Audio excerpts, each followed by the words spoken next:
Hello, beautiful moms. Thank you for joining us this week. My name is Suzannah Garcia, and we're so happy to have you as we have a talk that we're entitling Happily Ever After or something like that. So I've arranged for three amazing women and moms and wives to join me and tell their story. So I'm going to let them introduce themselves. So we'll start here. Hi, I'm Marilyn Hinders. I have been married 55 years coming up in July, and my husband's Pastor Doug Hinders, and we've been apart at Grace for 26 years. She gets the award for the longest marriage here, right? My name is Sheri, Prescott, and I've been married to my husband for 21 years, and we have 5 kiddos that are 17, 15, 12, 7, and 3. Oh, wow. Yeah. And I am Jenn Bischof. I have been married, we're coming up on 12. I guess I'm the baby in the group, which I feel old, so it doesn't feel like I'm the baby. But I have 2 kids, a 10-year-old, and my daughter's almost 8. Awesome. Well, it's so cool to hear women at different stages of marriage. As we know, it has seasons, it ebbs and flows. But my first question is, how did you guys handle those first early years? What conflicts did you have? Or maybe you even have like a good dating story of how you met. Anybody can start. Well, I'll start. I actually was a pickup. Oh. Ooh, I know. Boy. Yes, we were off to college, and my husband was in his 3rd year of college. I was a freshman, and he decided he was going to check out the freshman girls that year because we then raised the amount of women on campus from 8 to 1 to 5 to 1 was the ratio. Wow. So my father sent me to school to marry a farmer out there, and I married a pharmacist. But my husband picked me up as I was walking down the street and asked if I'd like to have a ride. And I absolutely said no. And that began the worst of a relationship for a year. For a year. Yep, we didn't date that whole year, but I was a pickup. That's how he met me. I love it. That's awesome. Anybody else have a way they met or want to share those first few years, any challenges they had? I met my husband at summer camp when we were teens. He was working there that summer. I wasn't. I had worked the previous year, and I drove up to see all our friends from the previous summer, and it's so cheesy. Like, I literally got out of the car, and I saw him from, like, a football field away, and, like, I swear God spoke to me then. It was, like, this, like, weird, like, stopped breathing moment, and the next thought was, like, it's teen week. I really hope he's not a camper, because that would be really gross. Yeah, and luckily, we ended up going to the same little Christian college, and the rest is history. Wow. Awesome. I think for us, the first couple years of marriage were definitely a challenge. We'd only known each other about 6 months before we got married, knew it was God, and we were crazy in love. But love is also kind, and love is patient, and we had to learn to quit reacting to each other. And I think that was the biggest thing that our pastor and his wife had talked to us about was you're both very strong-willed, you're both very type A, you need to learn to be patient with each other and not to react, and that helped a lot. Speaking of that conflict, was there anything, a little crazy habit that just drove you mad when you first got married? Eventually it was green army socks that were all sweaty and nasty, always on the floor. And then I had to learn to appreciate them because they were home. He was home. Yeah. I can think of plenty of things right now, but in the beginning I was still like head over heels. So I not in the beginning. Okay. How did adding children change your marriage? Well, I got pregnant 3 months into our marriage. My husband was in his senior year of college, and I think our entire like paths changed because he was going to be going to dental school next year. But when we realized we were going to have a kid over the summer, he decided to defer. He's like, I don't want to miss the first year of or first 4 years. It's so, dental school is just so draining and time consuming, and he didn't want to do that. So he deferred a year, and the year turned into he never decided to go. And we're so grateful that he didn't. But it's just, I think that having kids so early on changed our priorities very quickly. I'm with you. I think in a lot of ways it strengthens your marriage because, wow, I just remember looking at him every time we had a baby and thinking, wow, our love made this miracle, this precious, perfect, amazing miracle. But then at the same time, I think it puts more stress on your marriage because you're having to figure out how to juggle all these things. But God knew that. He created the family. So I think it's at different seasons of our life learning that the marriage came first before the kids. And that we've tried and struggled, and it's usually me. It's usually him saying, honey, we need to go. We need to go have a date, or we need that time alone. And I'll say, oh, the kids need me for this or that. But I think having kids reminds you again where you need to go for your strength in your marriage too, to Christ.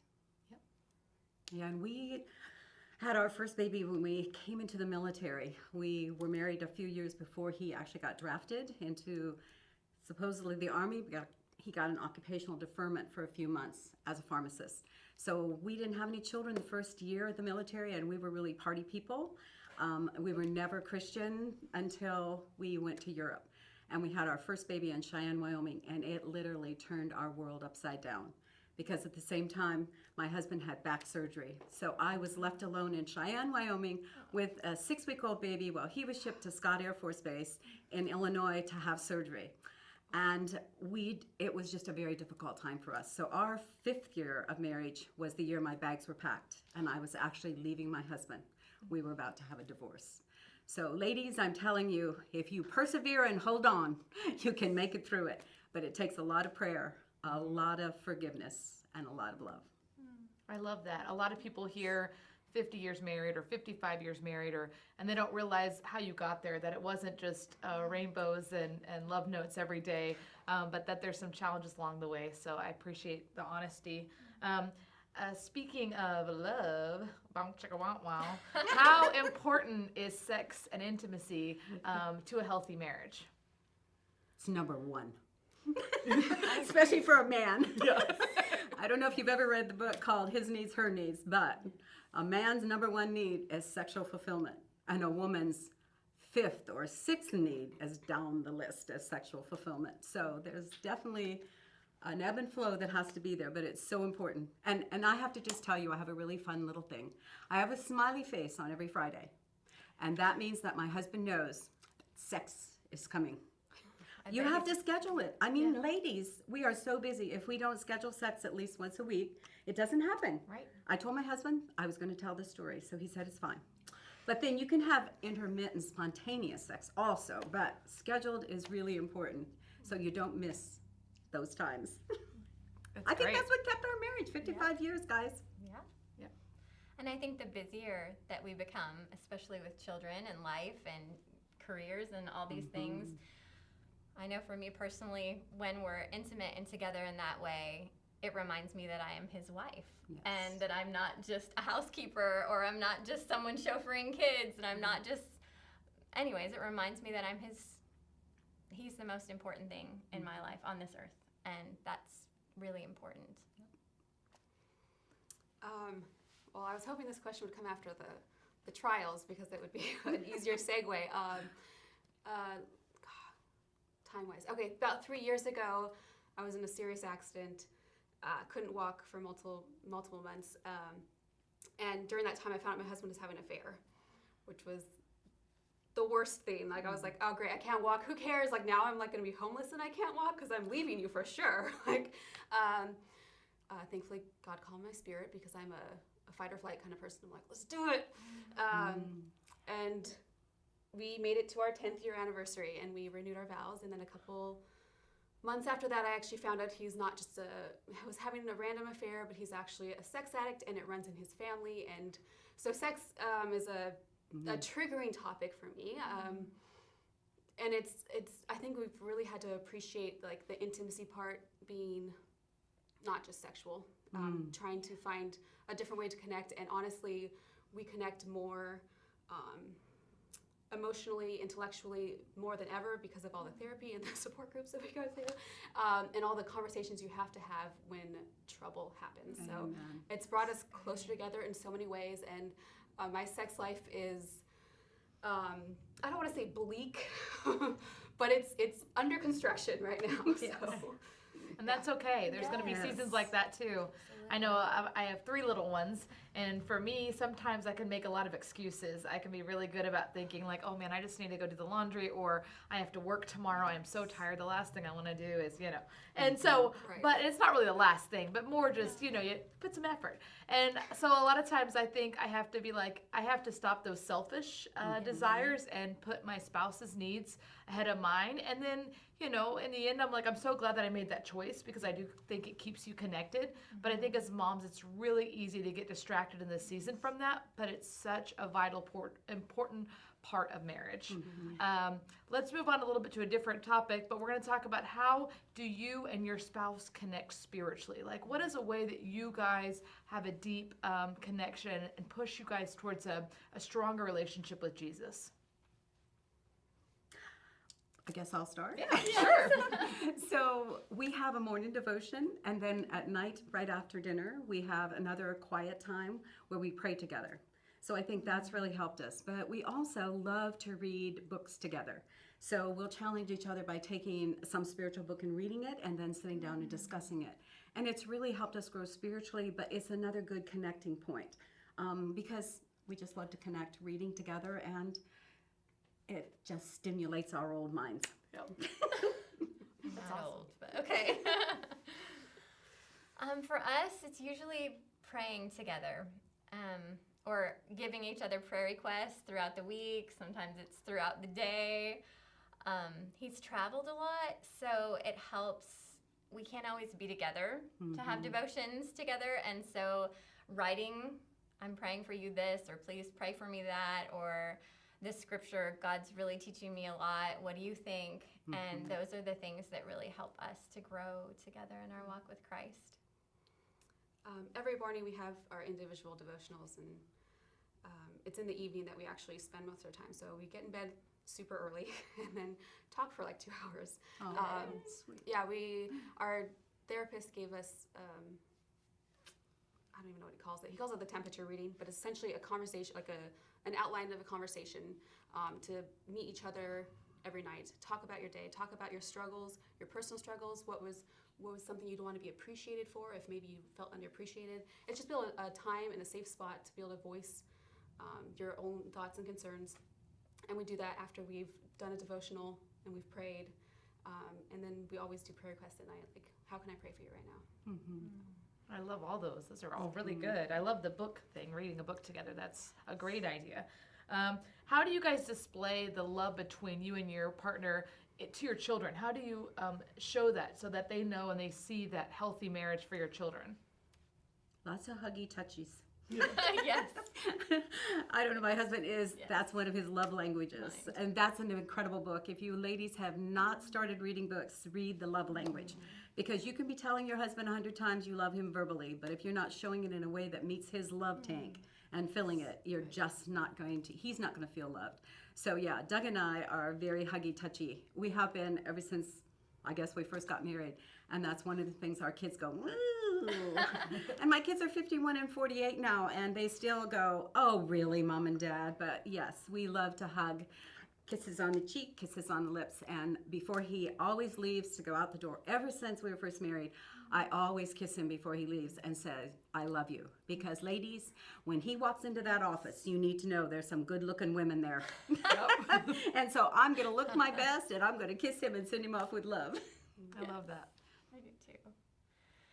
I think really with our kids, also wanting them to know that our walk with Christ is really authentic. Something that God's really worked on my heart is 1 Corinthians 13, although oftentimes we apply it to other people. If we say love is patient, love is kind, it does not envy, and then it keeps going on. But there was about a year in our marriage where I just worked on love is kind and over again, and that helped me to realize that if I'm going to show our children and the world Christ's love, they've got to first see it in our marriage. And so I asked my 12-year-old son this question: how do you see that Mom and Daddy love each other? Because I thought it would be funny. And he mentioned the same thing, that you guys are always kissing and being gross and we want to leave you. And he said, and also you guys write each other a lot of notes that we see. And so I brought one of the things that my husband and I do that is kind of fun.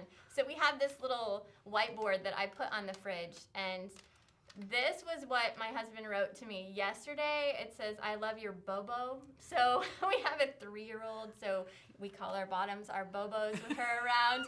And I just thought it was great. And we just leave each other little notes. Sometimes they're secret notes. Sometimes they're things that the kids don't understand.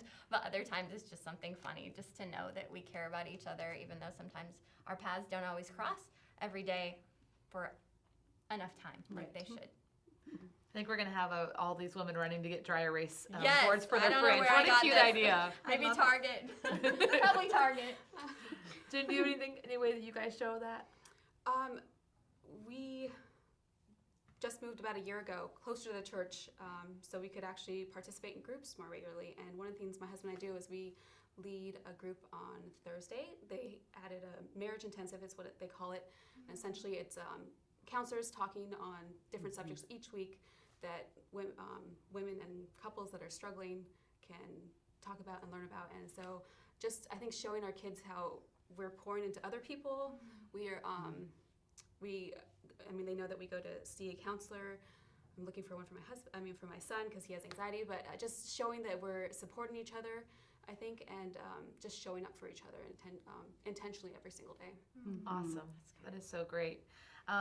We're speaking of kind of going through those trialing times. What would be a subject that causes maybe the most friction or tension in your marriage? Maybe that's finances or parenting. What area has really maybe had a theme of just being a difficult area for you and your spouse? Ours is just, as my husband says, who's going to wear the pants in the family? It's a power struggle. Yeah.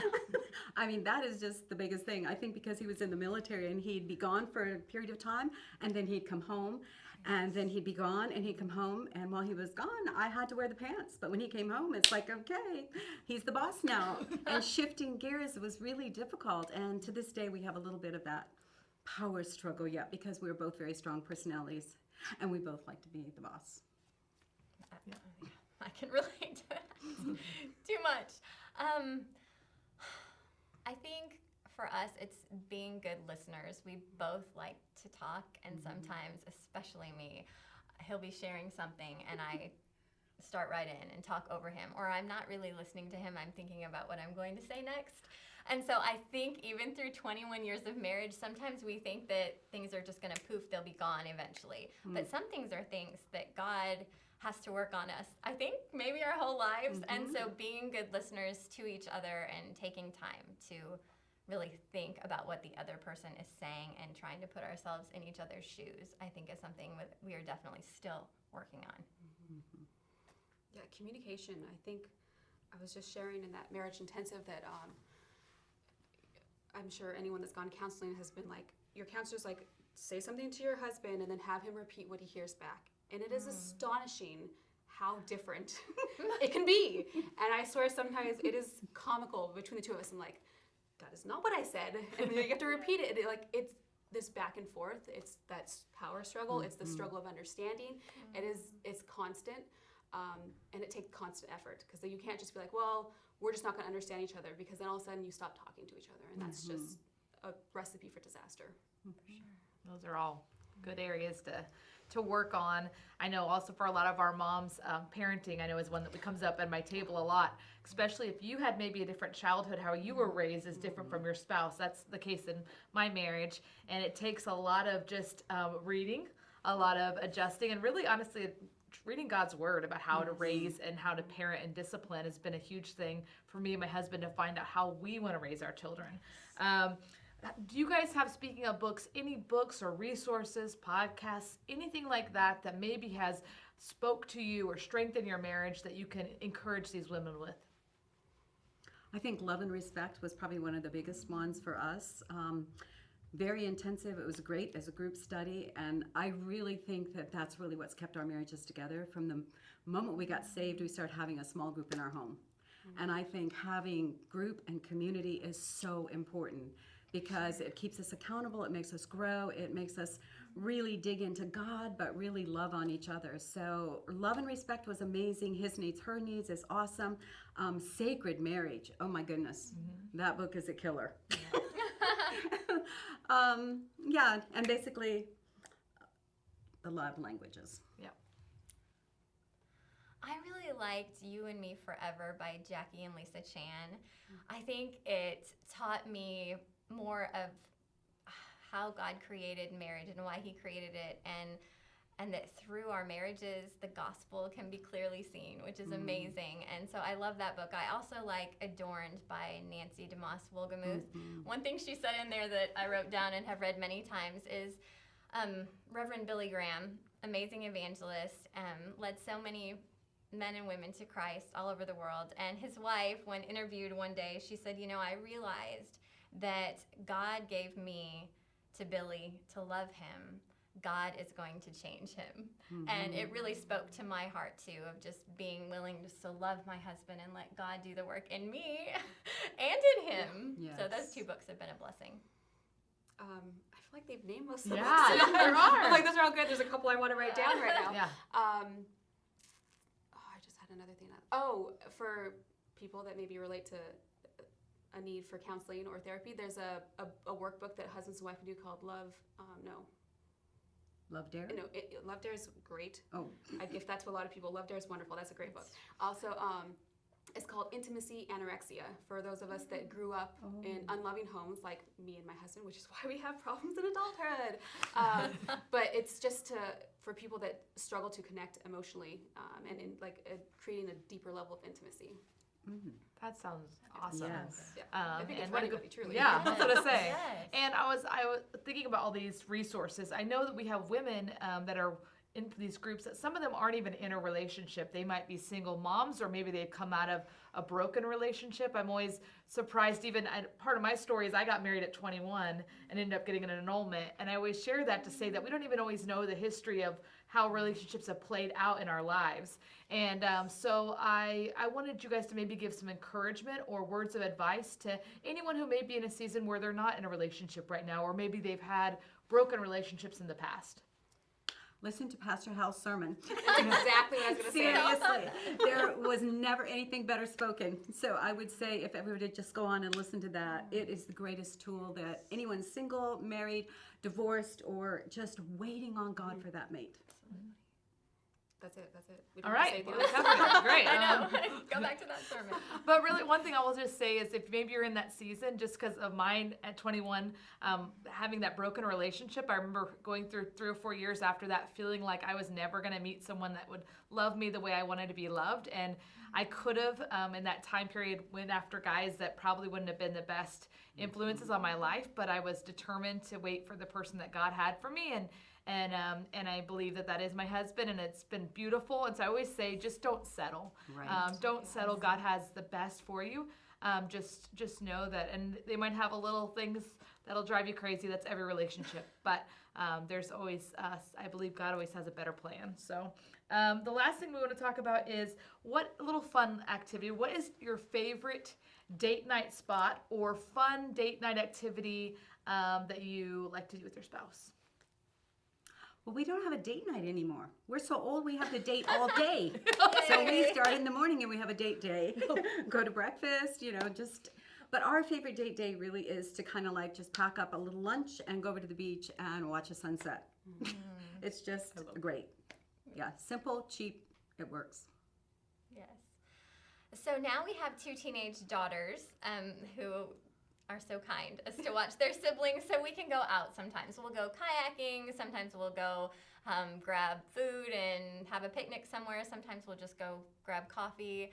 But when our kids were all little, my husband also is still in the military, and he was gone often. And when he was home, we didn't live near family. So we would plan, or I would plan, I would plan home dates most of the time. And they usually ended up in the bedroom, which we went back to with one of the first questions, which was great because sometimes for my husband and I, that was the best date. But we would play cards, and I'd make his favorite cookies, and we played a lot of cards and watched funny movies on the couch and just laugh together. And sometimes we would write out notes for each other. But there's a lot of things that you can do at home that are not expensive. Maybe just go outside on the front porch and take the baby monitor and just laugh together. And sometimes the simplest things are my absolute favorite dates, for sure.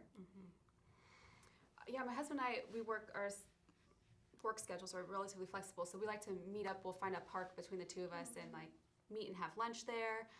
We like to go on walks together, just because you're away from any distraction. We leave the phones at home, so it's just you and fresh air.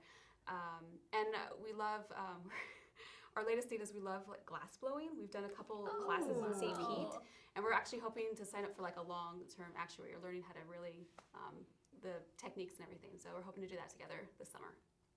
That's awesome. Yeah. I love some clever ideas. Glass blowing. Never even I thought about know, that. I That's thought of awesome. that. But yeah, same thing for me. I've said that one of the blessings out of COVID quarantine was that it makes you have to rethink how you're gonna get together. And so we've started doing these patio dates where, like you said, you get DoorDash food. You sit on the patio, you play some cards or whatever you want to do. But I just think it's more just being intentional about spending that time together. So I'm so thankful that you ladies could join us. I love your authenticity and the fact that you guys are being real and raw about your relationships, and that we just believe in marriage here at Grace Family Church so much, and we believe in it for you mamas who may be struggling. So we pray that it just met you where you're at, and thank you again, ladies.